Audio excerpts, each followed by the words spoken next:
Breaking news pastor Praveen మృతదేహం హైదరాబాద్ చేరుకుంది. ఆయన మృతదేహం అభిమానుల సందర్శనార్థం సికింద్రాబాద్లోని సెంటినరీ బాప్టిస్ట్ చర్చికు తరలించారు. ఇప్పటికే పెద్ద ఎత్తున క్రైస్తవులు అభిమానులు ఆయన మృతదేహం చివరిసారిగా చూసేందుకు పెద్ద ఎత్తున చేరుకుంటున్నారు. సెంటినరీ బాప్టిస్ట్ చర్చిలో సాయంత్రం వరకు ఆయన మృతదేహం ఉంచనున్నారు. అనంతరం సెయింట్ జాన్ సిమెట్రీలో ఆయన మృతదేహానికి అంత్యక్రియలు నిర్వహించనున్నారు.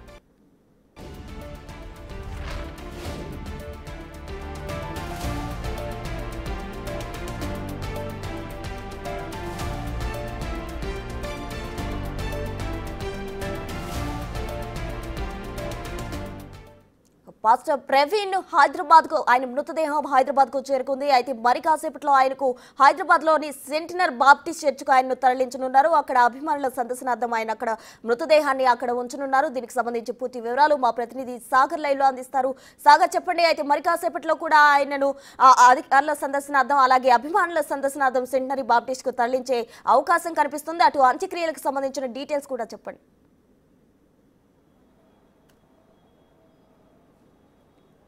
ప్రస్తుతం ఆంధ్రప్రదేశ్ రాష్ట్రం రాజమండ్రిలో సంచలనం సృష్టించిన పాస్టర్ ప్రవీణ్ మృతి కేసులో కొన్ని సంచలన విషయాలు అయితే బయటకు వస్తున్నాయి. ఈ నేపథ్యంలో నిన్న సాయంత్రం రాజమండ్రి ప్రభుత్వ ఆసుపత్రిలో పోస్టుమార్టం నిర్వహించిన అనంతరం నిన్న రాత్రి సికింద్రాబాద్లోని సెంటినరీ బాప్టిస్ట్ చర్చికి తరలించారు. ఈరోజు ఉదయం నుంచి తెల్లవారుజాము నుంచి క్రైస్తవ సోదరుల సందర్శనార్థం ఇక్కడే చర్చిలో పాస్టర్ ప్రవీణ్ మృతదేహాన్ని కూడా ఉంచనున్నట్లుగా కూడా తెలుస్తోంది. మనం చూడొచ్చు, ఇప్పటికే క్రైస్తవ సోదరులు పెద్ద ఎత్తున ఇక్కడికి చేరుకుంటున్నారు. నిన్న కొంత ఉద్రిక్తత వాతావరణాల మధ్య పోస్టుమార్టం నిర్వహించిన అనంతరం కూడా కుటుంబ సభ్యులకు పాస్టర్ ప్రవీణ్ మృతదేహాన్ని అప్పగించడం, అనంతరం ప్రత్యేక అంబులెన్స్ ద్వారా హైదరాబాద్ సికింద్రాబాద్లో ఉన్నటువంటి సెంటినరీ బాప్టిస్ట్ చర్చికి అయితే తరలించిన పరిస్థితి మనం కనిపిస్తుంది. అయితే ఇప్పటికే క్రైస్తవ సంఘాలు పాస్టర్ ప్రవీణ్ మృతిపైన ప్రత్యేక దర్యాప్తు చేయాలని డిమాండ్ చేస్తున్న పరిస్థితి కనిపిస్తుంది. ఈ నేపథ్యంలో నిరసనలు కూడా జరిగే అవకాశం ఉన్న నేపథ్యంలో దాదాపు 100 మందికి పైగా ప్రత్యేక పోలీసు భద్రతను కూడా ఏర్పాటు చేసిన పరిస్థితి కనిపిస్తుంది. బాప్టిస్ట్ చర్చికి సమీపంలో ఉన్నటువంటి 2 గేట్ల వద్ద బారికేడ్లను ఏర్పాటు చేసి ప్రత్యేక పోలీసు భద్రతను అయితే ఏర్పాటు చేశారు. క్రైస్తవ సోదరుల సందర్శనార్థం అయితే ఇక్కడ సాయంత్రం వరకు, ఈరోజు ఉదయం నుంచి సాయంత్రం 4 గంటల వరకు ఇక్కడే బాప్టిస్ట్ చర్చిలో క్రైస్తవ సోదరుల సందర్శనాన్ని ఉంచనున్నారు మృతదేహాన్ని. అనంతరం తిరుమలగిరిలో ఉన్నటువంటి బాప్టిస్ట్ సమాధి చేయనున్నట్లుగా కూడా తెలుస్తుంది. మనం చూడవచ్చు, ఇక్కడ ఇప్పటికే క్రైస్తవ సోదరులు పెద్ద ఎత్తున ఇక్కడికి చేరుకుంటున్న పరిస్థితి కనిపిస్తుంది.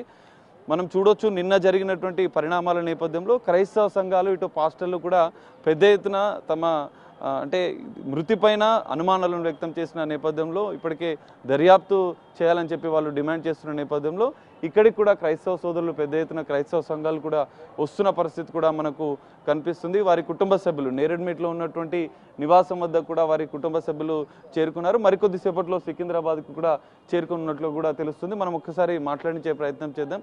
సార్, చెప్పండి, ఈ ఘటన ఎట్లా చూస్తారు? ఇప్పుడు ఇది చెప్పాలంటే లౌకిక తత్వం మీద జరిగిన దాడిగా మేము అనుకుంటున్నామండి. భారతదేశం లౌకిక రాజ్యం. ఇక్కడ అన్ని మతాల వారు చాలా పీస్ఫుల్గా జీవిస్తున్నారు. ఈ టెక్నాలజీ డెవలప్మెంట్ జరుగుతున్న ఈ దుష్పరిమాణాల్లో ఇది ఒకటి చేస్తాం.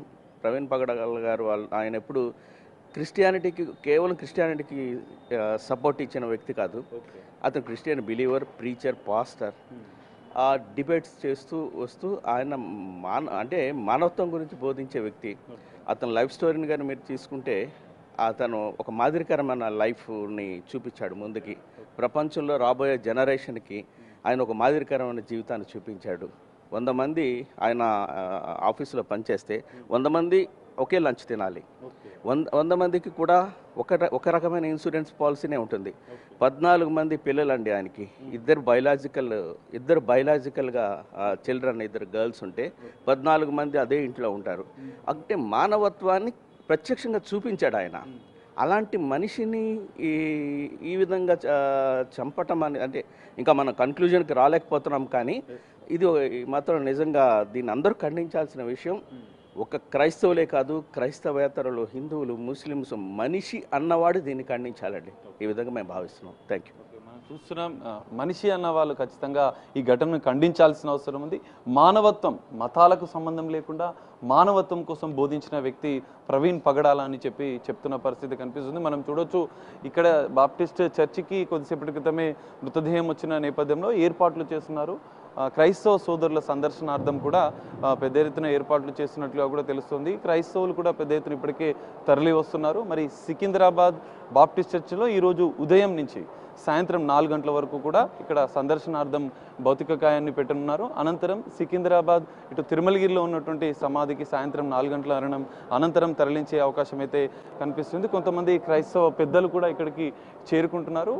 అంటే ఇప్పటికే ప్రవీణ్ పగడాల మృతిపైన వాళ్ళు సంతాపాన్ని వ్యక్తం చేస్తూ కొంతమంది నివాళులు అర్పిస్తున్న పరిస్థితి. ఖచ్చితంగా ఈ ఘటనపైన పూర్తిస్థాయి దర్యాప్తు చేయాలని చెప్పి క్రైస్తవ సంఘాలు, పాస్టర్లు కూడా పెద్ద ఎత్తున డిమాండ్ చేస్తున్న నేపథ్యంలో ఏపీ ప్రభుత్వం, ఏపీ హోంమంత్రి కావచ్చు ఇప్పటికే స్పందించి సమగ్ర దర్యాప్తుకు ఆదేశించిన నేపథ్యంలో మరి విచారణ అయితే ఇంకా దర్యాప్తు అయితే కొనసాగుతుంది. ఇక్కడ ప్రజల సందర్శనార్థం భౌతిక కాయాన్ని అయితే సికింద్రాబాద్ సెంటినరీ బాప్టిస్ట్ చర్చిలో అయితే ఉంచనున్నారు. సాయంత్రం 4 గంటల అనంతరం ఇప్పటికే కొంతమంది పెద్ద ఎత్తున క్రైస్తవ సంఘాలు ఇక్కడికి వస్తున్న నేపథ్యంలో ఇక్కడ పోలీసుల భద్రతను ఏర్పాటు చేసిన పరిస్థితి కూడా కనిపిస్తుంది. సాయంత్రం 4 గంటల అనంతరం తిరుమలగిరిలో ఉన్నటువంటి గ్లాజరిన్ సమాధి వద్దకైతే తీసుకెళ్లి అక్కడ అంత్యక్రియలు చేయనున్నట్లుగా కూడా మనకు తెలుస్తుంది. ప్రస్తుతం థ్యాంక్ యూ సాగర్.